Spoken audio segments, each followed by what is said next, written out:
Ethan Carter tightened the straps on his worn racing gloves as he rolled his old race car toward the starting line. The faded blue paint was chipped, the hood carried years of repairs, and people in the pit lane couldn't stop laughing. There goes the junkyard racer. Did he get lost on his way to the scrapyard?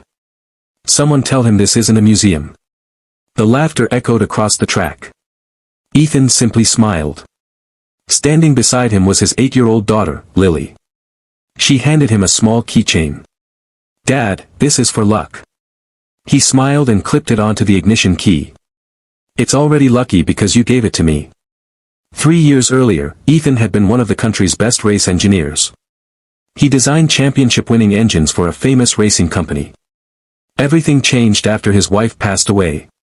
He left racing to raise Lily alone. Bills piled up. Their savings disappeared.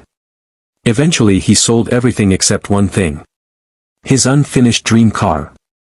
Every spare dollar went into rebuilding it inside his tiny garage. While other people slept, Ethan spent nights machining engine parts by hand. He refused to borrow money. He refused to quit. Now the biggest amateur racing championship in the state offered a prize of $1 million. Winning would change their lives forever. As the inspection officials checked every vehicle, one inspector frowned. "This engine isn't from any production model." Ethan nodded. "I built it." The inspector looked confused. "You built the entire engine? Every important component?" People nearby burst into laughter again. One mechanic whispered, "Sure, and I built a spaceship." Another driver shook his head. "This guy is embarrassing himself." Across the pit lane stood Victoria Stone, CEO of Stone Motorsports. She had sponsored almost every professional driver on the grid. Her newest racer drove a brand new multi-million-dollar machine. She walked toward Ethan. "So you're the famous garage mechanic everyone keeps talking about." "I just came to race." Hello friends, welcome to my channel. Enjoy the video. Victoria laughed. "My spare parts cost more than your whole car." Ethan looked calmly at her. "Maybe.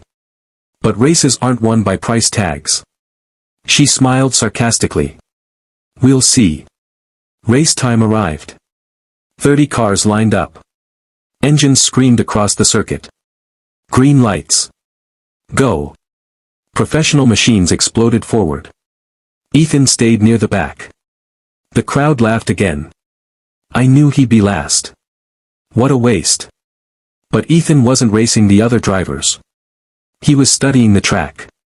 Every corner. Every vibration. Every sound.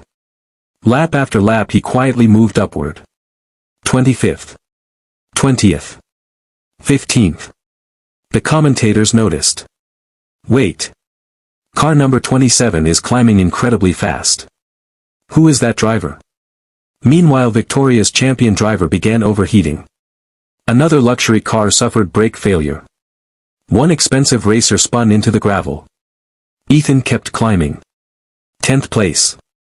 7th. 5th. Lily watched from the pit wall with her fingers crossed. "You can do it, Dad." With only 5 laps remaining, dark clouds covered the circuit. Rain started falling. Drivers panicked. Powerful race cars lost grip. Expensive technology became useless. But Ethan had built his engine for exactly these conditions. Years earlier he had designed a unique torque delivery system that produced smooth power even on wet roads. Nobody had believed the design would work. Now the entire world was watching. His old-looking car accelerated through the rain like it belonged there. One by one. He passed everyone. 4th. 3rd. 2nd. Only Victoria's factory-backed driver remained. She watched from the control tower. "No. That's impossible." Her engineers checked the timing screens again. "The garage car is faster in every wet sector." Victoria whispered. "How?" Inside the cockpit Ethan remembered countless nights working while Lily slept beside the toolbox. Every sacrifice. Every unpaid bill. Every insult. Everything had led to this moment. Final lap. Victoria's driver defended aggressively. but entering the final corner. His expensive engine hesitated for a split second. Ethan's handmade engine answered with a deep thunderous roar.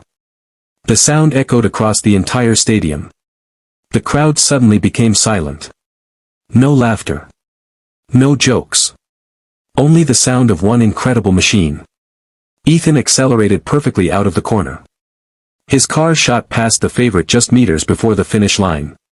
The checkered flag waved. The garage mechanic had won. For several seconds. Nobody spoke.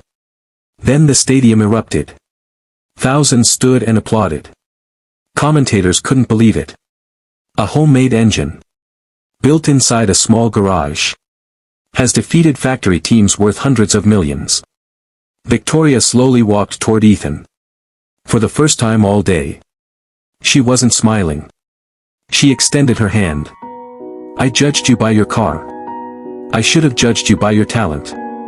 Ethan shook her hand. My daughter taught me something. Never let other people's opinions decide your future.